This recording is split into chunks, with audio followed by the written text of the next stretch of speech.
Ngomong-ngomong dari tadi tuh masarkan Mahiro, aku pengen nanya nih ke Mbak Friska, apakah Mbak Friska udah buka reksadana di aplikasi Mahiro? Lagi proses sih sebenarnya, belum belum jadi tapi lagi proses.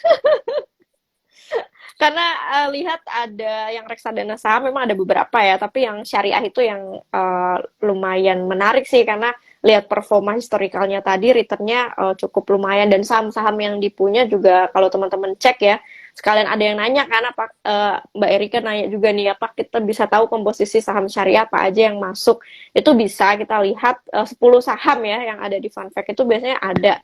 Nah, di situ kita bisa tahu saham apa aja. Kalau memang kita cocok ya dengan, wah sahamnya lumayan nih kayaknya oke-oke, ya why not ya kita beli reksadananya kayak gitu. Oke, lanjut nih ke Mbak Fiska, lanjut ke pertanyaan selanjutnya. Ini ada dari Kak Harica. Mau tanya dong gimana caranya supaya bisa kontrol keuangan nih biar pas lebaran nggak jor-joran alias boncos mungkin kali ya. Wah, nah ini nih, ini harus ketat banget sih jujur ya, karena aku juga sebagai ibu rumah tangga kan ngatur juga ya, dapat THR dari suami, dari kantornya. Aduh ini biar 25, tanggal 25 itu masih jauh banget, 25 bulan depan ya, bukan 25 besok ya. Itu masih jauh banget. Jadi kalau kita nggak ketat banget, artinya ketat itu disiplin banget ya, harus ngepost. Ya pokoknya misal nih budget buat hampers hampers ke teman-teman segini aja gitu, nggak boleh lebih gitu. Kalau emang nggak ada ya nggak usah maksain kita harus sebar hampers misal ke banyak orang karena kan banyak budget yang di luar monthly ya, maksudnya kayak hampers kayak gitu kan di luar monthly itu kan pasti di bulan-bulan Ramadan kayak gini banyak banget. Jadi takutnya nanti ganggu yang uang dapur gitu, akhirnya make uang dapur. Padahal uang dapur itu yang nggak boleh diganggu-ganggu karena sebulan itu masih lama ya, 30 hari ke depan itu masih lama. Lembaran memang minggu depan, tapi setelah Lebaran itu yang masih lama 3 minggu lagi. Jadi harus kitanya sendiri yang maksa ya atau memaksakan posnya pokoknya segini. Kalau nggak ada jangan maksain kayak gitu sih prinsipku. Jadi keluarin aja sesuai kebutuhannya gitu. Kalau emang budgetnya tidak memenuhi ya udah kita harus legowo nunda dulu atau ya udahlah gitu seadanya segini ya gimana caranya biar cukup kayak gitu. Nah, gitu teman-teman. Ya mungkin kasih tips-tips kali ya Mbak, kayak apalagi nih, dan sekarang gak usah anak milenial di luar sana deh, aku sendiri. Kalau misalkan nih, biasanya kan gajian tuh tanggal 25 ya Mbak. Tiba-tiba maju nih, THR udah dapet, terus gajian maju tanggal 18. Wah, itu pikiran untuk meronta-meronta untuk belanja itu udah pasti ada kan Mbak. Nah, untuk kayak ini bisa nggak nih uang THR sama uang gajian nyampe nih untuk 1 bulan ke depan gitu.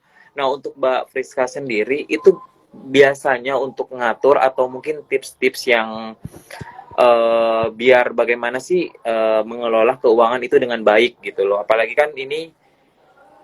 yang kata orang-orang itu THR Lebaran itu 1 tahun sekali gitu. Ya udah sekalian aja gitu kan. Iya, kalau aku sih mungkin karena udah sampai level gemar investasi ya. Artinya maksudnya ada uang income dikit, ya masukin top up ke rekening investasi kita. Jadi kayak udah mulai tidak tertarik gitu melihat diskonan baju lah atau apapun di online shop kayak gitu kayak udah mulai tidak tertarik. Artinya biasa aja gitu, nggak yang wah ini nih mumpung diskon Ramadan sale gitu ya segala macam itu kan harus bisa menahan diri juga ya.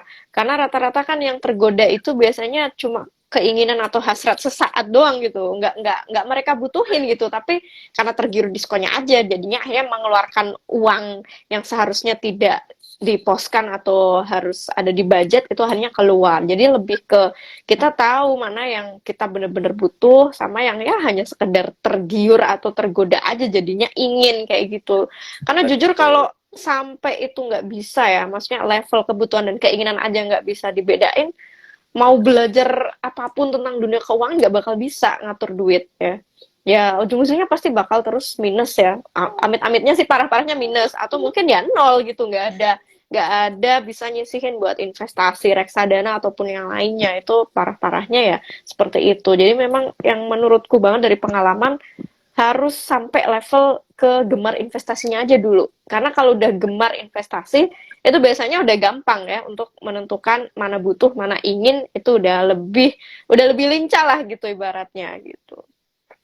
Iya Mbak, karena untuk mengatur keuangan sendiri pun sah gitu ya. Apalagi kayak tadi yang Mbak Friska bilang, keinginan sama kebutuhan tuh kayak beda tipis gitu. Sebenarnya emang nggak butuh, tapi keinginan tinggi, ya udah uang kita akan jadi minus gitu kan. Bener. Apalagi Makanya yang diupayakan itu lebih ke habit investasinya aja dulu. Karena itu tadi kalau udah gemar, udah hobi investasi, itu teman-teman akan merasakan sendiri, ah enggak ah diskonan mending buat beli reksadana ah lumayan 100.000 gitu. Jadi itu nanti akan timbul sendiri. Fokus ke habit investasinya aja dulu. Nanti lama-lama udah bakal cuek dengan yang namanya diskonan. Kayak aku sekarang sama sekali jujur selama Ramadan aku nggak ada beli something di mall, itu nggak ada godaan. Di all shop juga nggak ada. Udah biasa aja gitu. Mau mau selnya sebesar apapun ya nggak tergoda. Baju masih banyak yang bagus dan layak dipakai gitu ya. Jadi nggak harus beli baru atau yang lainnya. wah ini kayaknya saya harus belajar jangka panjang nih sama Mbak Friska untuk mengatur keuangan biar nggak tergoda terus gitu. Uang masuk nggak tergoda, jadi ditabungnya terus di reksadana aja gitu kan. Mungkin ada pertanyaan ya Elsa dari Erika. Ini mungkin bacain ya. Ini pertanyaan selanjutnya. Mungkin ini terakhir kali ya pertanyaannya ya. Ini ada dari Mbak Eka. Mbak Eka, apakah kita perlu punya semua jenis reksadana dan berapa proporsi yang pas dan ideal untuk masing-masing jenis reksadana tersebut? Kalau menurutku pribadi sih, kalau modalnya masih terbatas ya nggak usah greedy ya untuk memiliki semua jenis reksadana ya. Karena kan misal modal masih terbatas nih ya. Kecuali modal kita udah kayak Rafathar ya, lahir udah jadi anak sultan. Jadi mau beli di semua jenis reksadana juga fine-fine aja. Tapi kalau kita misal pas tengok nih finansial kita budgetnya masih ya modalnya masih segini belum banyak ya mungkin satu atau dua jenis reksadana aja menurutku cukup. Misal satu reksadana saham, satunya lagi yang lebih konservatif ya, pendapatan tetap atau mungkin RDPU ya, itu mungkin bisa mengimbangi kayak gitu. Jadi mungkin ya 1 sampai 2 jenis reksadana dulu cukup menurutku kalau untuk teman-teman khususnya pemula. Tapi sebenarnya untuk pemula ya Mbak ya, kita ngomongin pemula. Kita baru terjun ke dunia reksadana gitu. Itu aman nggak sih Mbak untuk kita memilih langsung reksadana syariah gitu? Kalau dibilang aman, selama kita berinvestasi melalui aset manajemen yang sudah terpercaya sih insya Allah aman ya. Kayak HP HP ini kan kita tahu udah lama ya, dari zaman kuliah juga udah ada kayak gitu. Udah berapa berarti ya? Hampir 20 tahun mungkin ya. Sebelum aku kuliah pun juga udah ada gitu. Dan kalau mau lihat aman atau enggaknya, kita juga bisa milih nih perantara, misal kayak Henan Putih Regini yang aumnya itu udah banyak ya. Udah skalanya itu udah pasti triliunan ya. Udah bukan cuma ratusan miliar. Nah, biasanya kita bisa cek dari situ. Jadi, kalaupun langsung mau ambil reksadana yang syariah, aku sarankan kalau pengen aman atau enggaknya, ditilik dulu dari perantara yang kita pakai ya. Maksudnya aset manajemen mana yang mau kita pakai. Takutnya nih akan ada beberapa case yang mungkin aumnya terlalu sedikit ya, terus dia mungkin masih baru ya corporate-nya, kadang kita deg-degan juga sih jujur aku kalaupun harus milih beli reksadana lewat itu gitu. Jadi biasanya kita cek juga ya perantara yang kita pakai itu seperti apa ya. Insya Allah sih aman-aman aja ya kalau udah performa puluhan tahun manajer investasinya bagus ya insya Allah aman. Berarti tergantung juga dari manajer investasinya, dan yang pasti manajer investasi kan udah diawasin oleh OJK ya Mbak. Berarti Iya, itu udah pasti aman ya. betul. Sama mungkin ada pertanyaan terakhir dari sobat-sobat investor sebelum kita masuk ke kuis ya, Ya, Elsa ya. betul. Ini aku mau baca pertanyaan dari Kak Ahres Tim. Aduh susah banget namanya. Oke, Aku langsung baca soal aja ya. oke, yang bacain aja. Mbak Friska, selama ini kan Mbak Friska berinvestasi di produk syariah. Apakah selama pengalaman Mbak nih keuntungannya lebih besar dibandingkan dengan konvensional? Nah, bener nih. Iya, jadi teman-teman, jujur aku tuh baru hijrah ke syariah itu 2017. Mulai mempelajari intens itu dari 2015, 2016 lah. Awalnya aku investor konven ya, sama mungkin seperti teman-teman di sini. Tapi hijrah ke syariah semenjak waktu itu juga reksadana udah mulai terjangkau ya. Reksadana syariah udah mulai bermunculan dan dari sisi minimal modal itu udah mulai terjangkau. Nah, aku mulai tertarik. Akhirnya hijrah. Berarti ini masuk tahun kelima ya, berinvestasi di produk syariah dan alhamdulillah tetap cuan ya tetap ada aja gitu ya. Artinya ya dengan kita hijrah ke produk syariah itu tidak mendiskreditkan kita bahwa akhirnya cuannya jadi dikit atau mungkin cuannya lambat banget ya, lama banget kayak keong gitu. Enggak juga gitu. Ternyata sama-sama memberikan cuan. Nah, yang bikin beda itu kan pemilihan produknya ya. Misal kita mau Betul. beli reksadana syariah yang seperti apa, yang performanya seperti apa, itu yang nanti akan berpengaruh apakah cuannya lebih besar nggak nih dengan portofolio kita zaman dulu waktu masih konvensional. Jadi kalau bicara cuan, tetap cuan, serius.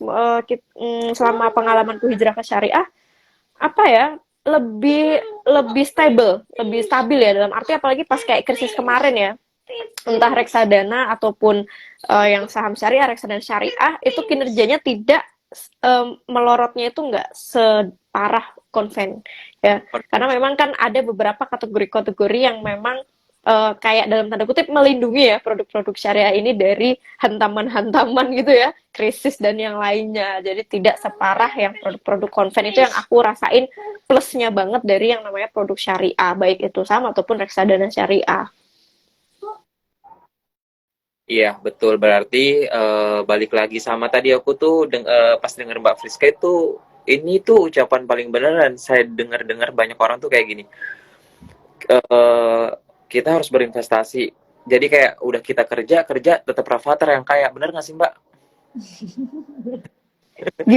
Gimana Itu gimana Kak Oki, gimana? kita harus berinvestasi sejak dini. Apa namanya? Nggak yang kayak kita investasi langsung kaya seperti Rafathar baru lahir udah kayak langsung kaya gitu ya. Instan ya, instan. Ya, kita kerja kerja kerja yang kaya tetap Rafathar gitu kan.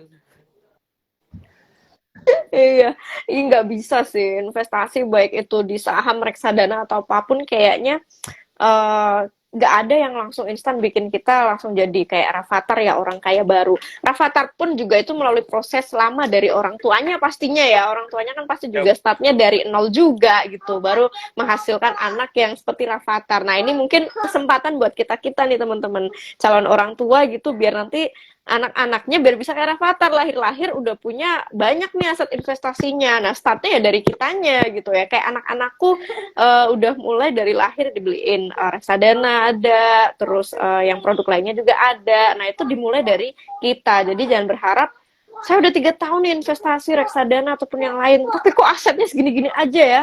Lah apa kabar saya yang udah 13 tahun?